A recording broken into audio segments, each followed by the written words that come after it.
Welcome back to the Squirrel Circus podcast. I'm the Rainbow Squirrel. This is my co-host Ian, Hello, hello.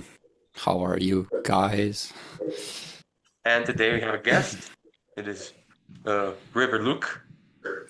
Hello, happy to be here, Rainbow Squirrel. It's good to have you. It's good to have you.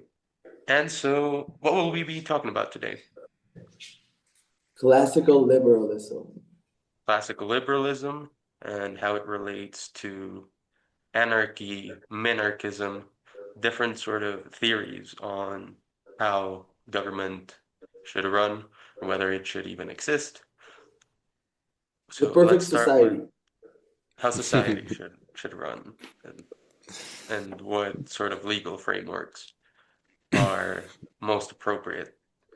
So I think Luca and I agree on the idea of natural law, that right and wrong and justice in law are to be discovered rather than decided. And so what can you tell us about Luca? About that, Luca? I mean, I feel like if we're in a time where it's really easy to just ignore the fact that right and wrong exist, and it's really easy to say like everyone can have their say on anything and everyone can have their opinion on everything, which is true. And it should be true that way, but it is also important to have this sense of what should and shouldn't be done rather than what can't and can be done. Um, and I feel like, I mean, we talked about this. When we met, I had this idea that I cannot tell anyone what they are doing, like that what they're doing is wrong. Anyone. And that leads to a bunch of discussions, but I feel like if we stay on that like moral just nothingness, then there's no way to protect ourselves and protect anything for what we care. And that includes what we were talking about yesterday, which is self-ownership and property. And I mean basically that's it. That should be protected. Self and property should be protected. And I think we can derive this principle from our very nature as beings capable of reason and capable of choice and capable of dialogue, that there is there are ways to violate the way that things should be through the exercise of force. And the way that things should be is letting people do what they want, as long as they don't interfere with things that others want.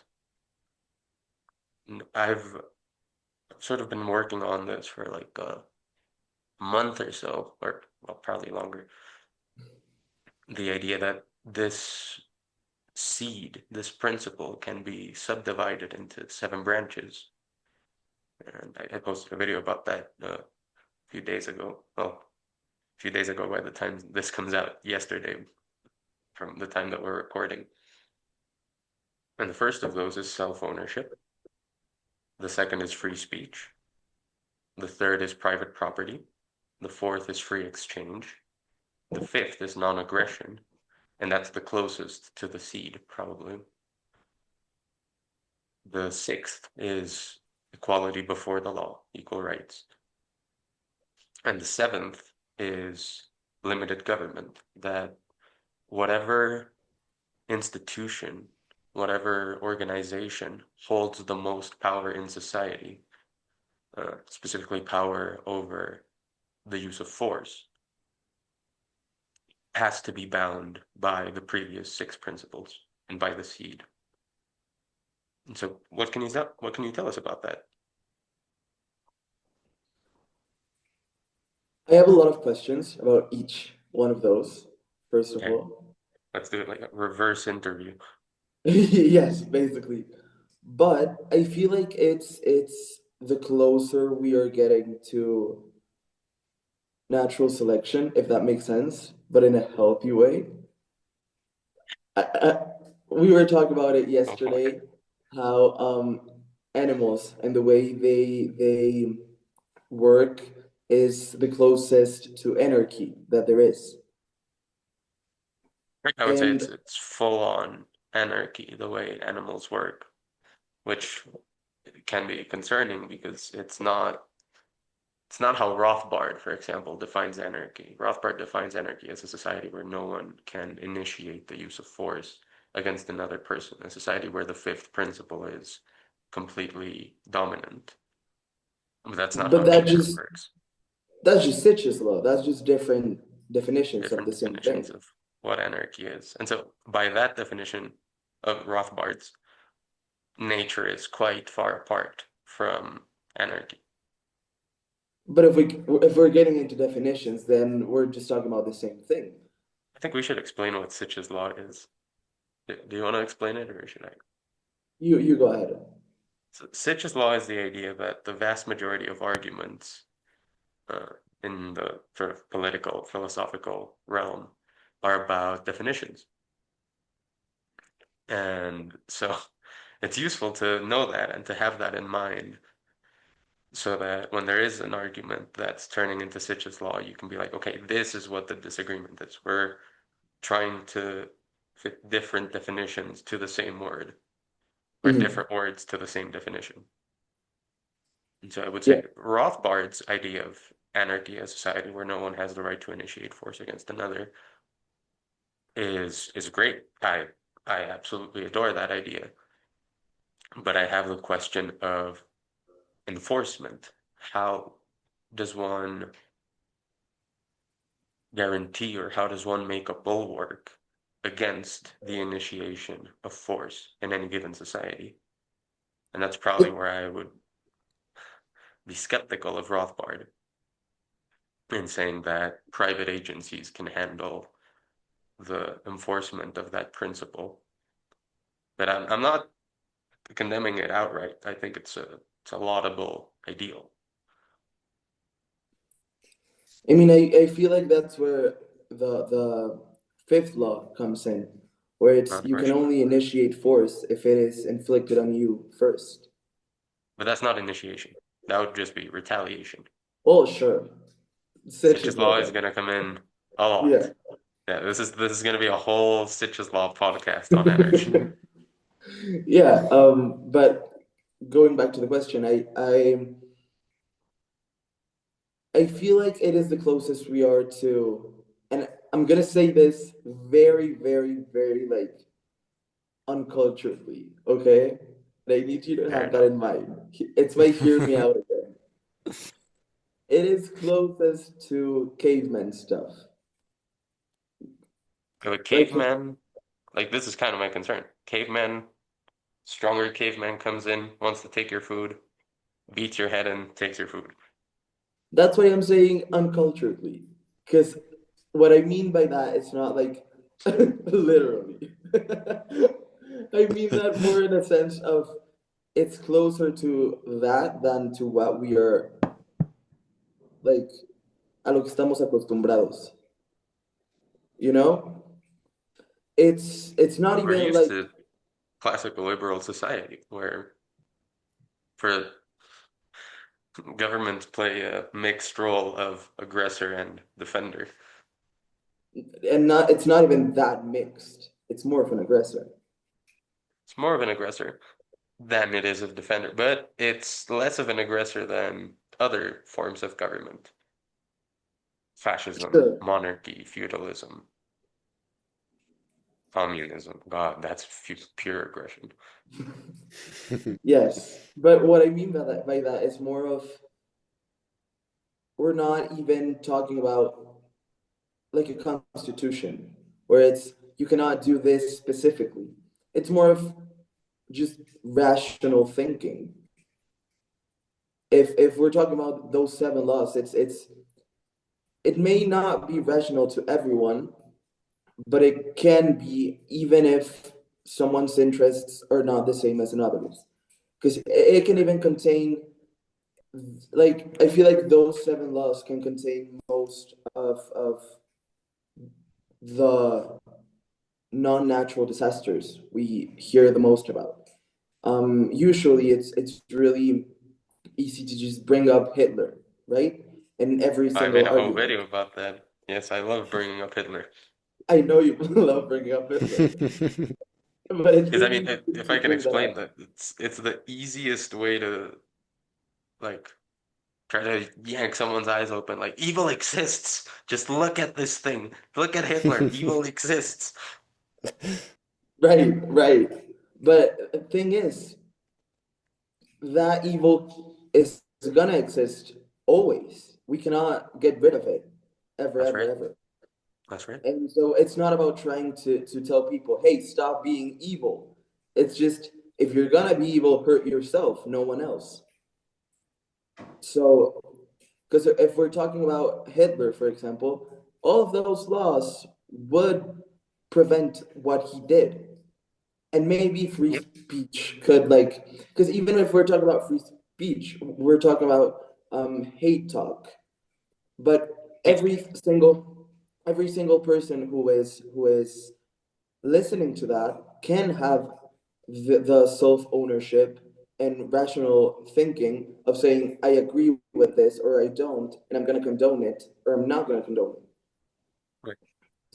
So it's just, I feel like it's putting a lot of trust in the person who hears those laws. But what else can we do at the end of the day?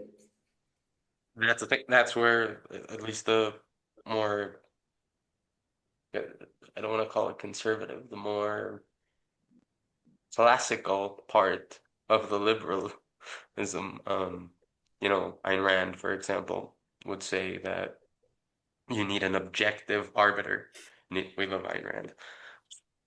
You need the strongest organization in society with regards to force, the biggest gun to defend the seven principles, and only to defend the seven principles, no more, no less. Now, here's where it gets murky. If it's truly adhering to those principles, it can't be a monopoly. And if there's competitors in the system of law enforcement, then that could be considered a form of anarchism. For me, it's just a question of what will guarantee that the biggest gun will abide by those seven principles. And I don't know. That's an open question for me. I have not been able to figure out whether anarchism or minarchism or classical liberalism is going to protect those seven principles most fruitfully, most justly. But it's a discussion that we're here to have. So why would anarchism be good at defending those principles better than a limited government or a classical liberal government? I feel like it's not even a question of which political branch will do it best. So at the end of the day, we can have a discussion over and over and over again. And as long as you're able to have good arguments, you're going to be able to defend each one of those as how it's going to be best for what we're saying. But Yeah. I think it's more of a thing of, and it's awful to say it, but I feel like it's more of a thing of trust. Because if we're talking about the biggest gun used for good, we're going to get into the discussion of who has the power to hold the biggest gun and who has the power Right. to decide what's the common good. And that's just getting back to an actual government. Hmm. And So, when you get to the idea of a common good, that's when it gets dangerous. Because mm, if it's the common good, well, if I do a bunch of socialist policies for the common good, and yeah, common good for that who? never works. Yeah, I feel like it's just we cannot talk about a common good if there's so many different needs and so many different opinions. because it's common, but for who, right? It's Um, the objective good that we have to be concerned with. The seven principles, the seed.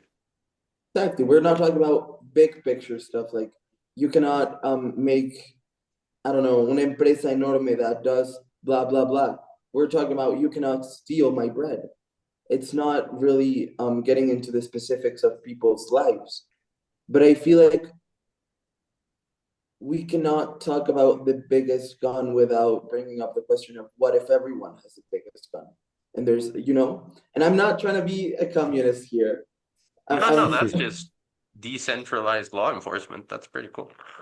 yeah, like if everyone has the power to enforce those seven laws equally, which is part of the seven laws, equal rights, then why would we even beg the question of if it's going to be used for good or not? It's just going to be used to protect those laws.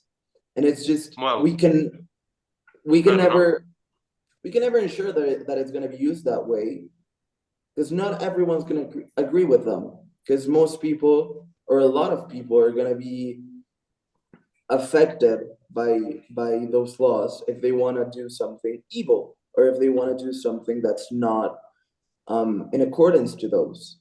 And like you said, that evil, that desire to go against those laws is always going to exist. Yeah, so it's just the thing is how do we ensure that it's not that evil does not overpower the laws? So how do we And ensure that? I not have Or an answer for that. yeah, me either. This is the problem. It's very, very difficult because in anarchism, it's like, okay, everyone defends the natural law, which assumes that everyone even knows the natural law or has thought about it, because it is knowable to everyone, but you have to have thought about it. And that they, even if they do know it, that they're going to follow it and that they're not going to break it. Something Bastiat says that I think is very clever is that when following the law becomes more difficult or more, rather, when breaking the law becomes easier than following the law, then people are going to break the law. People are going to resort to plunder. So how do we prevent that? The liberal answer is, well, you need to have a monopoly that is guaranteed to protect the natural law and to defend it and uphold it. But the problem is, even the biggest gun can be corrupted and can be turned against the natural law, which has historically happened many times. Or you can say, well, it has to be in the hands of the people, but in the hands of the people, it can also become corrupted. So what do we do? Ian, what do you think so far? Yeah, I haven't talked much. Yeah, I'm thinking about it. I think, well, the biggest problem I see, I think, is that we're too many human beings, not just around the world, but in general, like every single, well, at least the countries that we know, the countries of the Western world.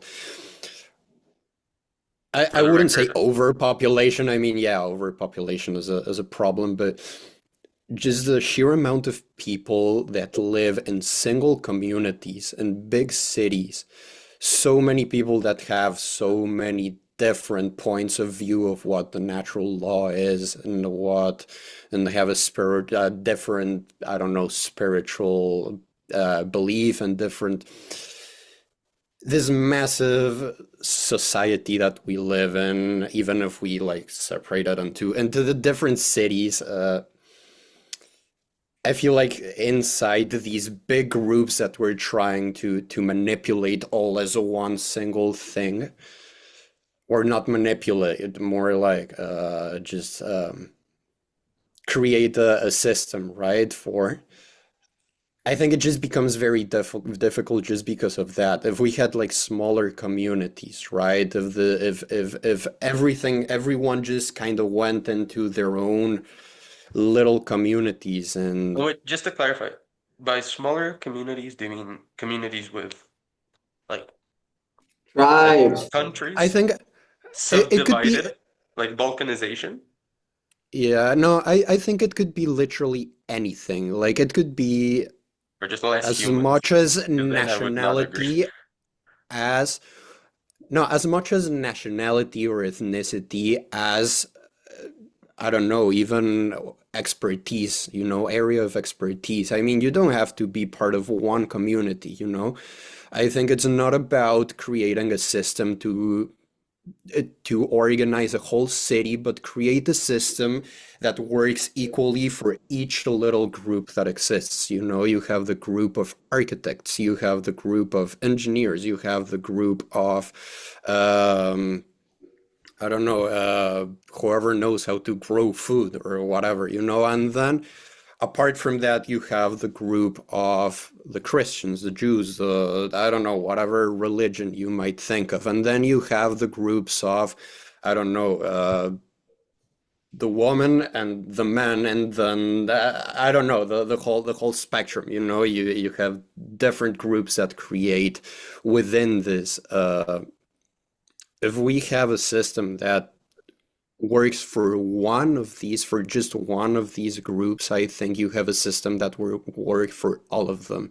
So you're kind of, I don't know if I'm if I'm explaining it well.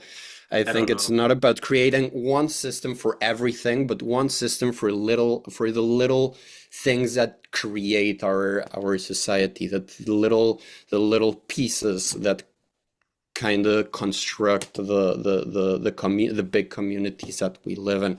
I'm really Well, rambling a lot, I'd but I'd argue that the seven principles are they're so simple and so non-specific and so universal that they can apply to every possible group.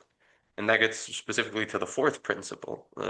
To get a group of engineers or a group of architects and different groups to be collaborating with each other, even not at the group level, but at the individual level, you have capitalism, free markets, the system of free trade. And that enables cooperation at a global scale that sort of starts to dissolve these national borders. And that's a good thing, I would argue. And another thing, I just wanted to clarify, do you think that there should be less humans, like on Earth? no, I don't think there should be less Okay. humans. I just think we should stop looking at the organizational thing as a thing of trying to organize everything and try to kind of go into the little, like our own perspective of life. We are one individual between, I mean, how many people live in Mexico City? Like just in the city, more than I think it's the last 36 time million. yeah, it's 30 something. Yeah. It's Could probably crazy, fact check right? that. Well, It's 30 it's something. It's 30 at something. least at least 30 million. I think if you look at it as if you focus on applying these seven principles to your life, to your own politics, with like within your own life, and how you interact with the people that you interact with, which is not many people compared to 30 million in one single city, let alone the whole world, which is how many people are there already. I think it surpassed the 9 8 billion. billion, not already It's way 9 past billion. it's way past 8 It's billion. it's way past 8 billion, yeah. I It's good. I again, it's not about the just stop thinking about national scale and start thinking about the smallest scale possible. Like the little communities that I am part of and need some kind of organization. I guess if I, as a musician, can keep these seven principles to interact with other musicians, then we create one group of musicians. This is already one, a bit more complex entity, right?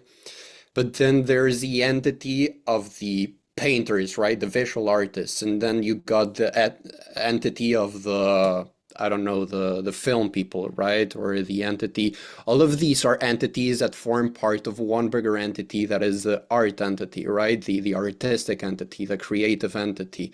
Between the productive entities, right? You have the, I don't know. I could Engineers, list all, mechanics, yeah, plumbers. engineers, mechanics, yeah, exactly.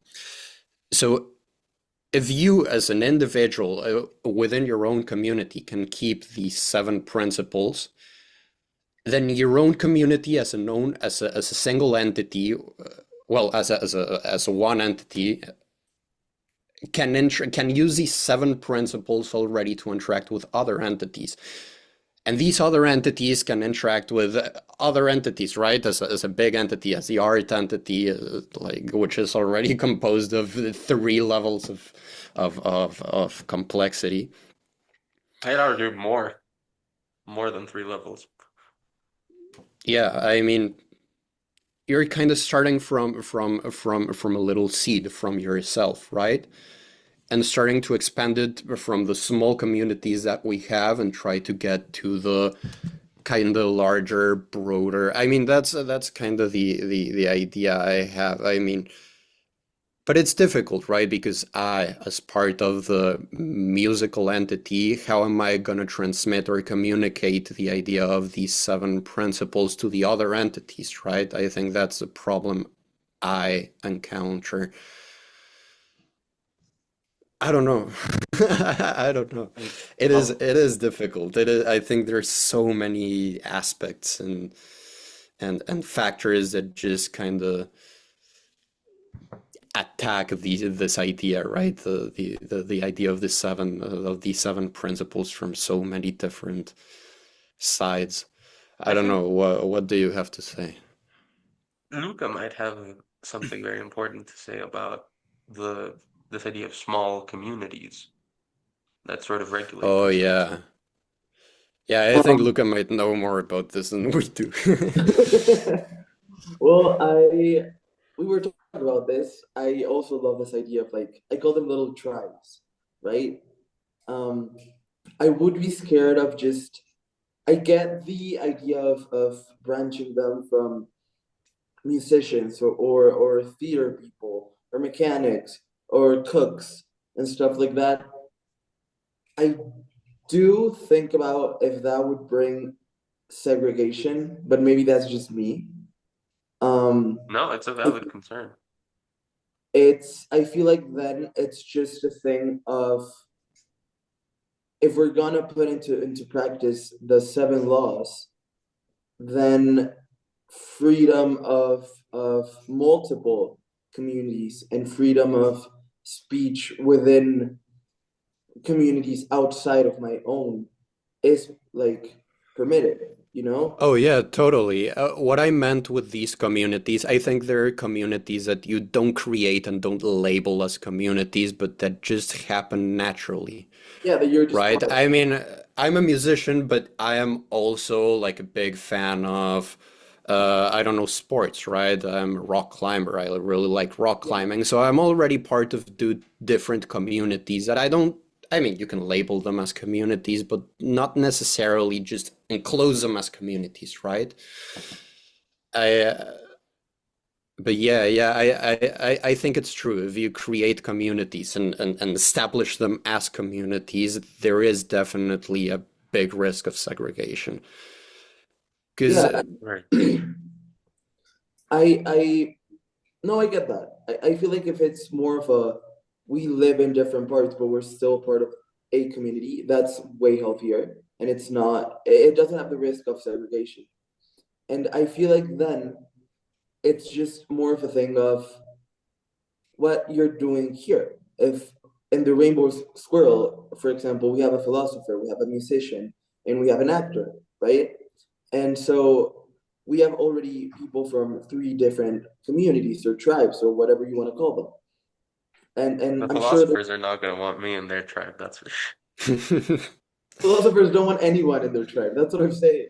But it's Every fine. philosopher wants their own tribe. So if we of course we're not like the voice or higher than thou, because that's also dangerous as fuck. But it's if we're gonna follow those seven laws, and within the Rainbow Squirrel, for example, which is also a community, there's more people. Um, we can like bring people from other branches, and if we have people from other branches, then each person who cada persona que pertenece a otra tribu can Hmm. bring that knowledge to others. They can choose whether to listen or not, and whether to condone it or not. But Oh yeah, it's totally. like you're saying about the little things. It's about I can talk about these seven laws because as long as we don't have a limited government that's making sure they are being followed, we can only have our word and we only have our knowledge or our opinions. So before there's a limited government, there's only the rainbow squirrel, if that makes sense. There's not much we can do. I I mean, am I feel like everything. it's also dangerous. Because I feel like it's also dangerous to say we are gonna change the entire world, or we're gonna change this Oh world, no, not at all, not at or all. we're gonna Like, change. Because no, yeah, no, I mean, yeah, I really don't yeah. think so. So Like, I feel like it's more of. I mean, I feel like it's more of, well, I'm gonna change my way of thinking and talk about it, and that's enough for now. Right. I Doing mean, what we yeah, can with what we have. I guess that's the whole point of the rainbow squirrel, right? Right.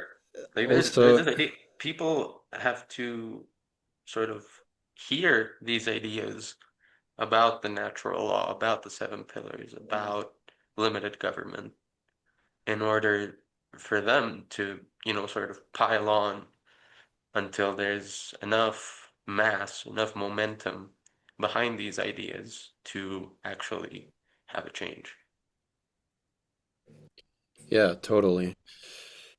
And I mean, yeah, it's always going to reach a point where whoever is, or I don't know, someone's going to listen to us who is already in power, right? And is already kind of seduced by kind of an odenistic the way of Ugh. living and seeing life, right? How does one change that kind of point of view? Like we really cannot do that. I think I we think the only answer to Odinism is Vanaheim, is realizing just how much prettier and prosperous the world can be if it's free than if it's dominated by, you know, Odinists who aren't following the natural law. And just to be Oh clear yeah, for the totally. audience, Odinists are people who see everything through the lens of power and control over others, rather than through the lens of natural law, for example, through the lens of capitalism. And so it's Odinism is one of the major threats for the world today, for humanity, for prosperity, for liberty. It's like Odinism is enemy number one. I know there's gonna be people who actually call themselves Odinists who are just like Norse pagans that are upset by hearing this. I'm not exactly talking about those people. I am talking about the definition I provided. Just people who can only see power. That's the danger. Yeah, totally. And I would also like to throw in like trying to um well, I would suggest to people to try to look for this because natural law is kind of all around us, right? Yeah, we live in different countries that have different governments, and I mean, we do live in a society, right? An artificially constructed society or whatever you want to call it, but Society. between us as humans and as people who have different cultures, there is a natural law that reigns over us already, you know? So I think it's it's good to observe this, right? Kind of look at it, observe it, and analyze it. I think a good example of this might be like the way people drive in different countries and the way like the the system works in different countries. It's something that has always fascinated me. I mean, me coming from Mexico, right, where people really drive like savages, and there is really not no like law on the streets. And then I This is moved to why I don't drive. Spain. This is why I don't drive.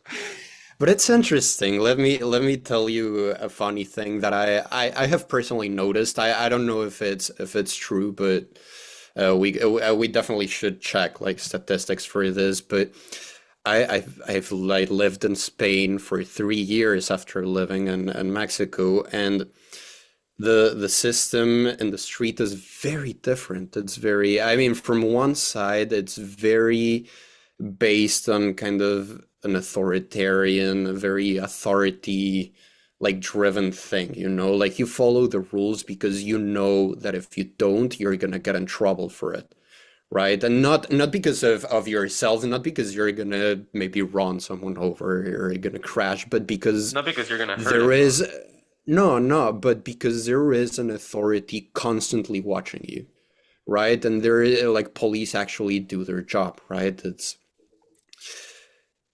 but I something think like they do it more just than their it just job.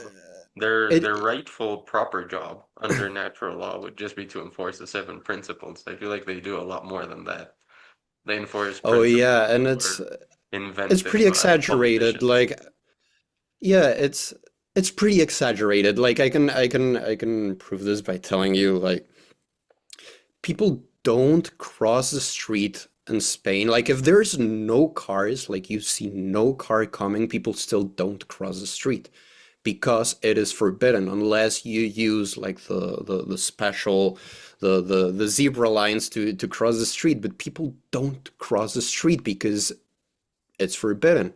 There is no police around, there's no one watching, there's no cars coming, but people still don't cross the street, right? It's like the control is already It's in people's minds. and it's interesting. This kind of results in the system working pretty well. Like people, it you just feel kind of safer in the street, right? As a pedestrian, as like just driving is it's easier, it's more straightforward. But but there are exceptions, right? There are natural chaotic things that happen on the street that the law cannot cover, right? That the law cannot create a or Positive law, cannot write a not natural law, positive law. Positive law is the law yeah. that that politicians invent. Okay, okay. Um, so there, yeah, exactly. There are certain things that happen in the street that just cannot be, um, you cannot make a plan for it. And usually these things in the system of Spain, I'm talking of Spain, it can be like the rest of Europe, it's pretty similar, I guess, that kind of make it more dangerous. I do see more crashes in Mexico, like definitely people crash more often. But when I see a Yeah. crash in Spain, it is always a hard crash. Like it is always a hard, very probably deadly crash. Like every single crash I see in Spain is a deadly crash. It's interesting, right? I feel like I see people driving in Spain and people drive a lot. Like people don't drive as well. People don't have as good skills on They don't the have wheel those as third people world do in Mexico, reflexes. right? Yeah, yeah. So it's I don't know. Like I'm just putting out like my own observation on these like two different parts of the world that are reigned by two different laws. You know, by natural law in Mexico, and then by what did you call it? Wait, it's not natural law in Mexico. I wouldn't claim No, it's that. not completely, but it is more oriented to natural law. You know, where everything Mm, kind of it Natural definitely law is. doesn't So just mean why the would law of you? the jungle. That's what we were. going over earlier. Like there's a difference between a society where nobody Okay. aggresses against each other, that the seven principles and the seed. All of that is All natural right. law and chaos. Chaos is not All the right. natural All law. right. Chaos is it's a bit of a confusion because you use the word nature and people think like, oh, it's just what happens without interference or without order. But no, the natural law is order born from choice. Oh yeah, And totally. so I wouldn't necessarily I say think. Mexico is a better representation of natural law than Oh no, Spain. no, it's not. But the way the streets organize themselves in Mexico, the way people organize themselves in the street and driving in Mexico is a lot It's more organic. more You can say it like that. It's more organic. organic. Why? Because there is a system. There definitely is a There is. system, right? That it's not necessarily like what we consider a safe system, a safer work system, but The system. it People is a break it all st the time, but there's a system. I guess. Yeah, I think I'll have to think about it a bit further to keep expanding on it, but I mean, this takes me back to this idea from a German anarchist called Hans Hermann Hoppe. Very controversial guy, very cancelable. But he has this idea of kind of what you, Luca, describe as tribes. He calls covenant communities. Have these small uh, communities that are where the system of each community is decided by the people who want to be in the community. It's like signing a contract, like having a bunch of little private governments. And if you want to leave, there's a leaving clause on the contract so that you can just go to another covenant community. And so instead of having nation states, you go back to sort of having city states and a bunch of city states. And the theory is that that would lead to more guns, more of the big guns being aimed at protecting liberty, at protecting the seven principles and the seed. So what do y'all think about that? I agree with it actually. It's mostly what I was telling you. The I The was gonna say the tribes. other day, the tribes. Feel like I'm always worried about segregation, always. But um I do agree with smaller, if we have tribes, of course, like self-chosen tribes, not in, like Yeah. Covenant if we have communities. yeah, exactly. If we have self-chosen tribes, then there's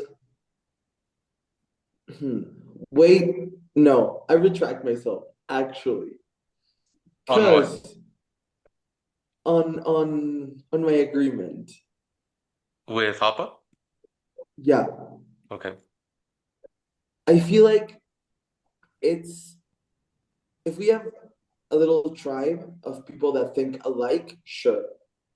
If we have a tribe of people that do not agree with the seven laws and just one person that does, that person is gonna be dead, you know? And that's the cool Physically, part about covenant communities. It's you can leave one and go to another, right, and you but essentially sign then a contract. how do we assure that one tribe, you told me this yesterday, how do we assure that one tribe is not gonna attack the other one? Sure, they can defend themselves, but we can have tribes that all they do is work against the seven laws. What then? That is a really good question, and I don't know how to answer it. The anarchist answer, which I kind of like, is that the smaller the communities, the more communities there are, the more divided the power is. So the more limited any abuse of power is. Hmm. And so I think there's a balance between having like a world government where it's like, sure, if it's good, then the whole world is good. But if it's bad, then the whole world is bad and we're fucked. Like that's too far to one side.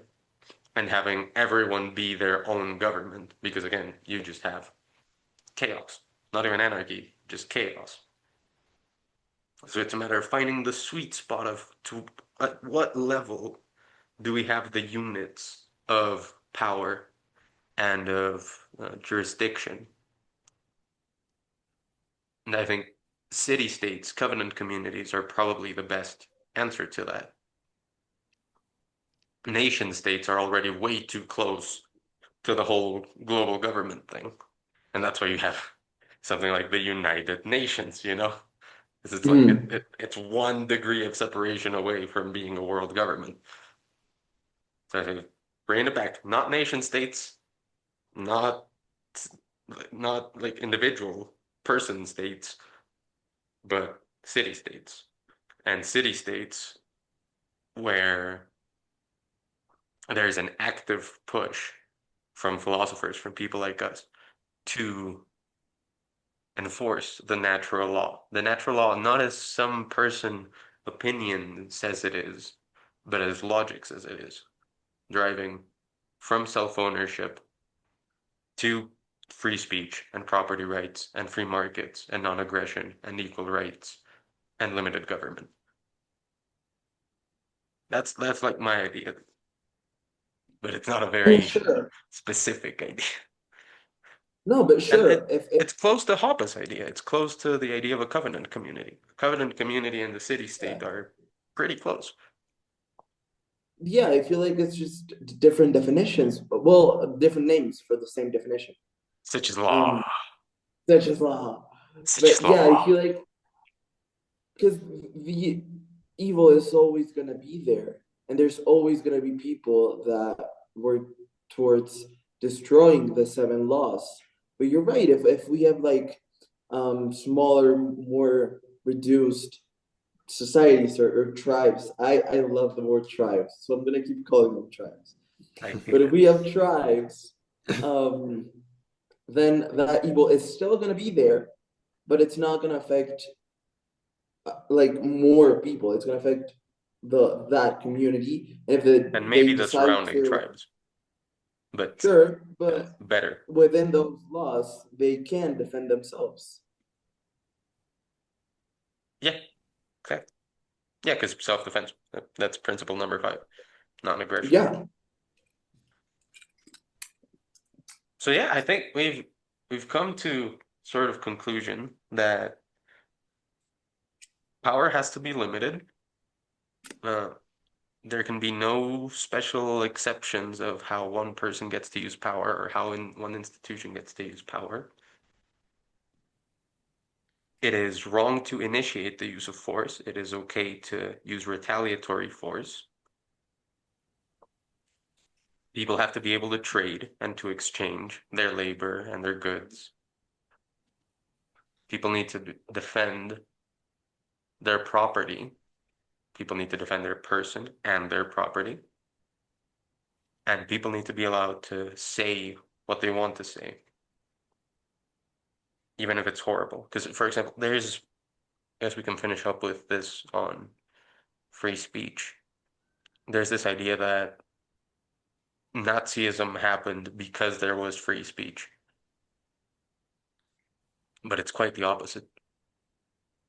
Nazism got bigger because there was resentment and limitations. And when the Nazis got into power, they're the ones who said, hey, we're going to regulate this kind of speech and this kind of speech and this kind of speech. And that's the way that all totalitarian regimes start. Censorship doesn't stop the totalitarians from seizing power. It's what allows them to seize power and then abuse it. So, yeah, I think that's a good place to end the podcast. Long live free speech. Long live free speech. Make sure to subscribe, like the video, and Thank you we'll so see you much, again. Rainbow Squirrel. Sorry? No, I was thanking Rainbow Squirrel. Oh, I'm sorry. You want to say something to the audience, Luca, before we go? Thank you so much for having me. I'm really sorry. I'm really uncultured. I just love having like unbackable opinions. But thank you so much for having That's me. what we want. That's what we want. Same here. Same here. But Amazing. yeah, I we bring would people on definitely and I love to give have them you again. backing. Of course. I love the Rainbow Squirrel. Make sure to subscribe. And yes. All right. Thank you. Thank you Well, guys. Thank you, Ian. Thank you, Luca. And thank you, viewer, for watching. Stay tuned for the next episode of the Squirrel bye Circus bye. podcast.